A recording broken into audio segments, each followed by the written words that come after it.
Senator Malcolm Roberts from One Nation moved a motion a couple of weeks ago in the Senate to protect young people. This is a topic that we here on Outsiders have discussed many, many times, to protect young people and young girls in particular from the madness of the transgender movement. Senator Malcolm Roberts put forward a perfectly sensible and measured bill that firstly noted the explosion in the number of young people seeking to transition, as well as pointing out the high rates of suicide among people who have undergone chemical castration, surgical transitioning and other methods around the world, puberty blockers and so on.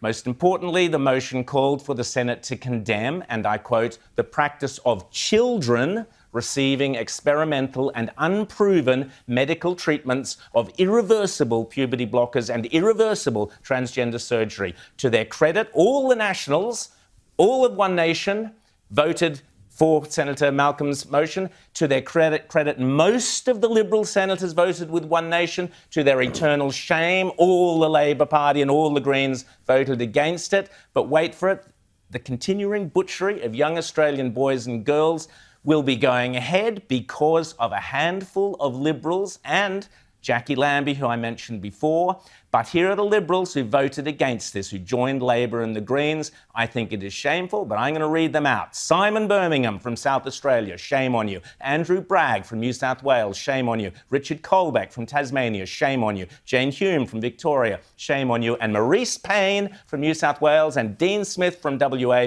shame on you and Jackie Lambie. That's my opinion. Rita.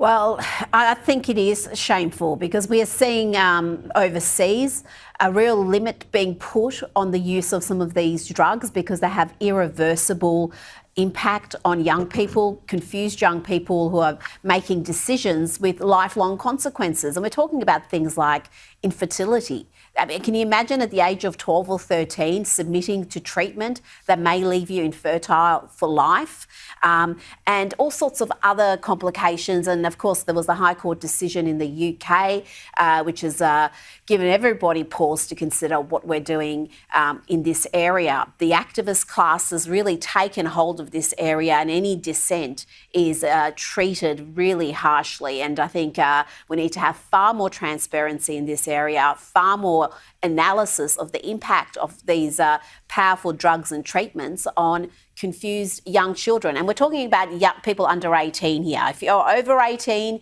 and you want to submit to hormone treatment, you want to have surgeries to change your gender, good luck to you. If that makes you happy, go for it. But when we're talking about children, I think that's where we've got a real responsibility. Absolutely, and that was the wording. To protect the wording was children, exactly.